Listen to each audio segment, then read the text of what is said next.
ste vi normalni, bre, debili, ste debili, šta ste? Neverovatno imaš isti glas kao Nikola Rokvić. Ali to je neverovatno koliko je to isto. Znači, i pevaš fenomenalno. Potencijalni problem. Verovatno ti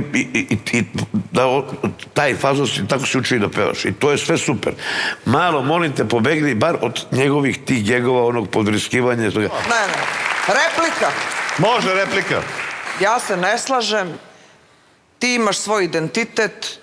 Prosto ti si ti, meni ti ne ličiš na Rokvića i to je to. Na Nikolu. Replika. Samo kratka. Ovako izgleda kad neko nešto kaže, a taj neko ne razume. Ja ovo tvoje ne smatram kao repliku, pošto to što si ti rekla, veze nema sve što se ja pričam.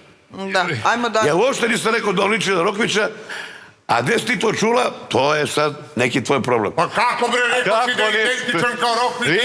Bre, ste vi normalni, bre, debili, ste debili, šta ste? Jesam rekao da liči na njega i da ima identičan glas kao Rokvić. Identičan glas i interpretacija kao Rokvića.